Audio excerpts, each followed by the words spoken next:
છો વિદ્યાર્થી મિત્રો? ચેનલ પર આજે આપણે એક એવું ચેપ્ટર લઈને આવ્યા છીએ, કદાચ ઘણા બધા વિદ્યાર્થી મિત્રો 1 વર્ષ 2 વર્ષ 3 વર્ષ અને ગણતરીના ઘણા કલાકો સુધી એને સમજવાનો અને એને ગણવાનો પ્રયત્ન કરતા હોય છે, છતાં પણ હારી જાય છે કે ડરી જાય છે. તો એવા વિદ્યાર્થીઓ માટે ખાસ ગણતરીની થોડીક જ મિનિટોમાં તમે સમગ્ર વર્તુળને જાણવા જઈ રહ્યા છો. મિત્રો, એટલી પ્રોમિસ કરીશ કે વર્તુળ સંબંધિત એક પણ શબ્દ મિસ નહીં થાય. અને આ વિડિયો જોયા પછી એને અંતર્ગત જે પણ શબ્દ છે એની સમજૂતી તમારે સર્ચ નહીં કરવી પડે. તો જોડાયેલા રહેજો. જોવા જઈ રહ્યા છીએ વર્તુળ. થોડીક જ મિનિટમાં વર્તુળનો ઇતિહાસ જાણી લઈશું આપણે. ઘણી બધી જગ્યાએ એનો ઉપયોગ થાય છે, પૃષ્ઠફળમાં, ઘનફળમાં, વર્તુળ સંબંધિત ક્ષેત્રફળમાં. પણ એ પાયાની બાબતોથી અજાણ હોવાના કારણે એ ડરજનક લાગે છે ને છોડી દો. જોઈએ વર્તુળ કેવી રીતે બને છે. આપણે જાણીએ છીએ કે પરિકર વડે આપણે વર્તુળ ડ્રો કરીએ છીએ. ત્યારે હું વ્યાખ્યાઓ એ માટે કહી રહ્યો છું કે એ વ્યાખ્યા સંદર્ભ જે પણ સૂત્ર એપ્લાય થવાનું છે ત્યારે તમને યાદ આવશે કે હા આની વાત થાય છે. માટે ઝડપથી આપણે વ્યાખ્યાઓ પણ જોઈ લઈશું. વ્યાખ્યા સમગ્ર વર્તુળને ઓળખવામાં આપણને મદદરૂપ થશે. તો વર્તુળ શું છે? એક સમતલ છે. એક સમતલનું નિશ્ચિત બિંદુ છે અને નિશ્ચિત બિંદુથી શરૂ કરી અચળ અંતરે જે પણ બિંદુ આવ્યા એ બધાને જોડ્યા એટલે બને છે વર્તુળ. કેવી રીતે? સમતલના નિશ્ચિત બિંદુએથી આપણે કોની વ્યાખ્યા સમજી રહ્યા છીએ? તો વર્તુળની. સમતલના નિશ્ચિત બિંદુએથી અચળ ધન અંતરે આવેલા સમતલના તમામ બિંદુઓનો ગણ. મારી સાથે બોલવાનો પ્રયત્ન કરો. સમતલના નિશ્ચિત બિંદુએથી અચળ ધન અંતરે આવેલા સમતલના તમામ બિંદુઓના ગણને વર્તુળ કહે છે. રેડી? વર્તુળ સંબંધિત એક શબ્દ બીજો, ત્રિજ્યા, કે જેનો ઉપયોગ આપણે અવારનવાર કરીએ છીએ. એક એવો રેખાખંડ કે જેના બે અંતબિંદુ તો હોય જ. એક અંતબિંદુ વર્તુળનું, ધારો કે એનું નામ આપણે આપીએ, એક અંતબિંદુ વર્તુળનું કેન્દ્ર છે અને બીજું અંતબિંદુ વર્તુળ ઉપરનું બિંદુ છે, જેને આપણે કહીશું ત્રિજ્યા. કયા નામે ઓળખીએ છીએ આપણે? ધારો કે રેખાખંડ ઓપી એ વર્તુળની ત્રિજ્યા છે. વ્યાખ્યા ફરીથી એકવાર.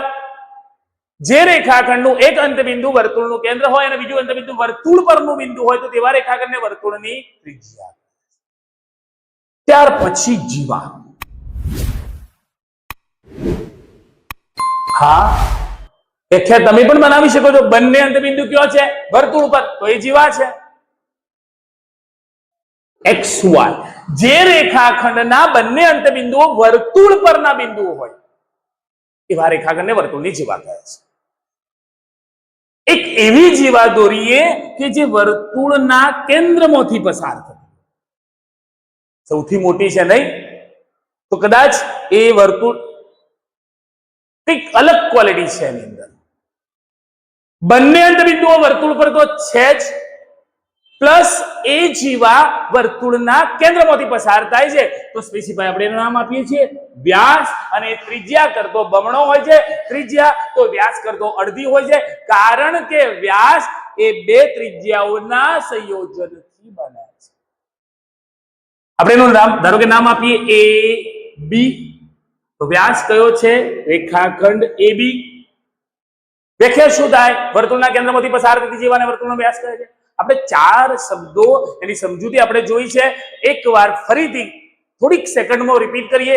સમતલના નિશ્ચિત બિંદુએથી અચળ ધનંતર આવેલા સમતલના તમામ બિંદુઓના ગણને વર્તુળ કહે છે. જે રેખાખંડનું એક અંતબિંદુ વર્તુળનું કેન્દ્ર હોય અને બીજું અંતબિંદુ વર્તુળ પરનું બિંદુ હોય તેવા રેખાખંડને વર્તુળની ત્રિજ્યા કહે છે. જે રેખાખંડના બંને અંતબિંદુઓ વર્તુળ પરના બિંદુ હોય એને જીવા કહે છે અને વર્તુળના કેન્દ્રમાંથી પસાર થતી જીવાને વર્તુળનો વ્યાસ કહે છે. કોઈ એવી રેખા આપણે દોરીએ કે જે વર્તુળના સમતલમાં હોય અને વર્તુળને એક જ બિંદુમાં સ્પર્શતી હોય.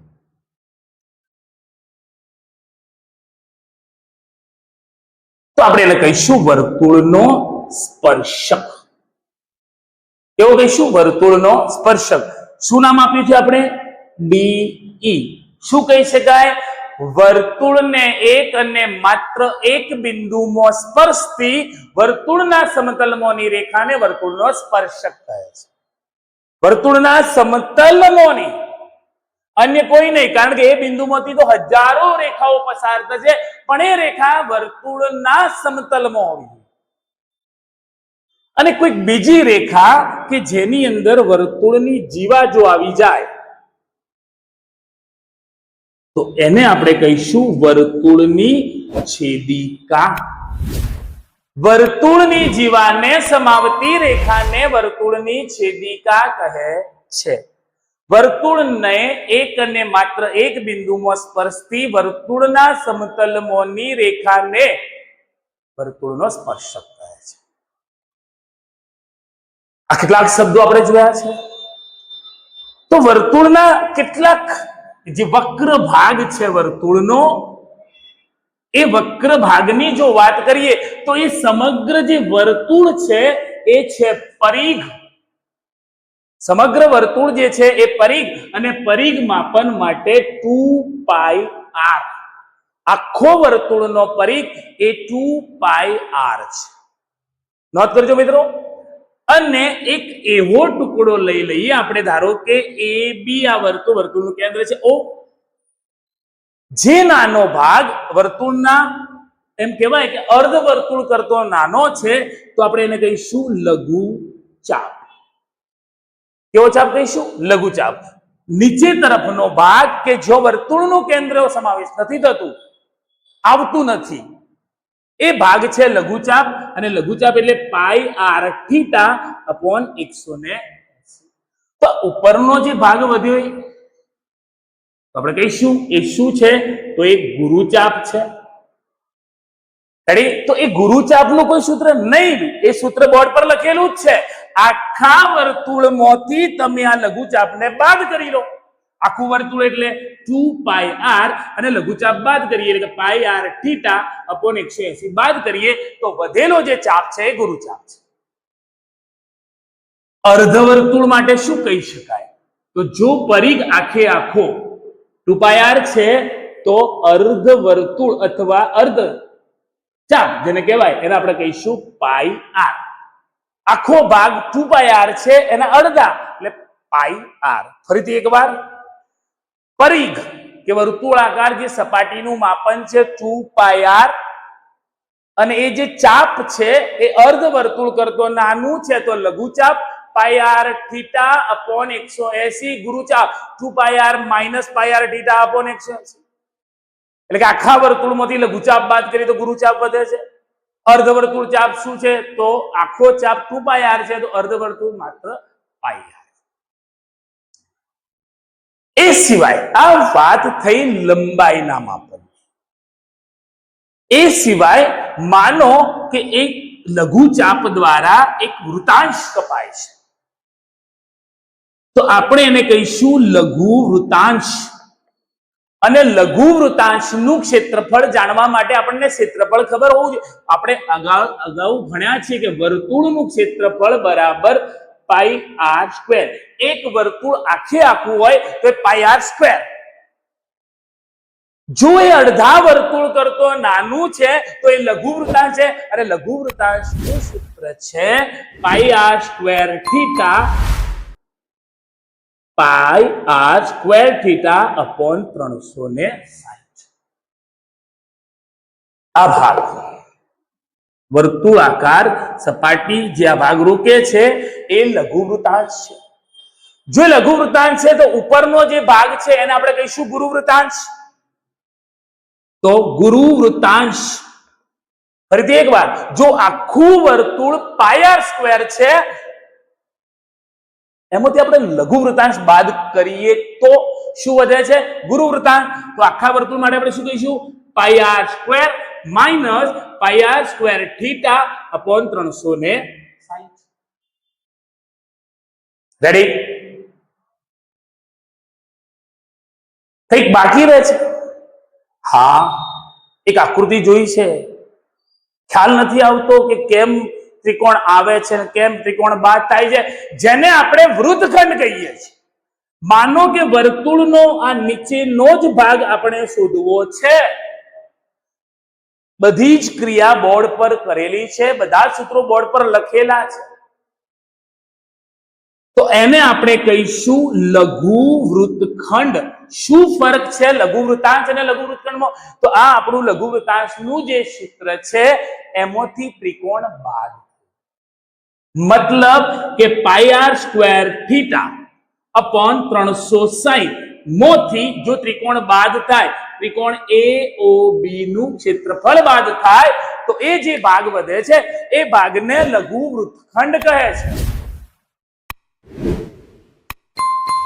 ઉપરના ભાગને તો જોઈએ ગુરુ વૃત્તખંડ. આ ગુરુ વૃત્તખંડનું સૂત્ર છે આપણું. એમાં વધારાનો આ ત્રિકોણ આવી જાય છે, મતલબ કે ત્રિકોણ ઉમેરો થાય છે, જેને આપણે ગુરુ વૃત્તખંડ કહીશું. તો કેવી રીતે લખી શકાય? Pi R square minus pi R square theta upon 360 plus ત્રિકોણ AOB નું ક્ષેત્રફળ. આ પ્રમાણે વર્તુળ સંબંધી જેટલા પણ શબ્દો અથવા જે પણ સૂત્રોનો સમાવેશ થાય છે એ મૂલ્યો આપણે અહીંયા જોયા છે. ફરીથી થોડીક જ મિનિટોની અંદર આપણે એનું પુનરાવર્તન કરીએ. વર્તુળ સમતલના નિશ્ચિત બિંદુથી અચળ ધન અંતરે આવેલા સમતલના તમામ બિંદુઓનો મળ. ત્રિજ્યા જે રેખાખંડનું એક અંત્યબિંદુ વર્તુળનું કેન્દ્ર, બીજું અંત્યબિંદુ વર્તુળ પરનું બિંદુ. જીવા બંને અંત્યબિંદુ વર્તુળ પર. વ્યાસ તો વર્તુળના કેન્દ્રમાંથી પસાર થતી જીવા. સ્પર્શક વર્તુળને એક અને માત્ર એક જ બિંદુમાં સ્પર્શતી રેખા. છેદિકા તો વર્તુળની જીવાને સમાવતી રેખા. પરિઘ શું છે? 2 પાઈ આર. લઘુચાપ શું છે? Pi R theta upon 180. ગુરુચાપ શું છે? 2 pi R minus pi R theta upon 180. વર્તુળનું ક્ષેત્રફળ શું છે? Pi R square. લઘુચાપ લઘુ વૃત્તાંશ શું છે? તો pi R square theta upon 360. ગુરુ વૃત્તાંશ શું છે? તો pi R square minus pi R square theta upon 360. જો લઘુ વૃત્તખંડ શોધવો છે તો ત્રિકોણ બાદ કરીશું. શેમાંથી બાદ કરીશું? તો pi R square theta upon 360 minus ત્રિકોણ AOB. અને ગુરુ વૃત્તખંડ શોધવું છે તો ગુરુ વૃત્તાંશમાં ત્રિકોણ ઉમેરીશું. કેવી રીતે? તો pi R square minus pi R square theta upon 360 plus ત્રિકોણ AOB નું ક્ષેત્રફળ. તો આશા રાખું છું મિત્રો કે ગણતરીની થોડીક જ મિનિટોની અંદર આપણે આ વર્તુળને સમજ્યા છીએ અને ચેનલ પર આ જ પ્રમાણે ગણિતને લગતા તમામ જે પ્રકરણો છે એને આટલી સરળતાથી સમજીશું અને આગળ વધવાનો સતત પ્રયત્ન કરીશું.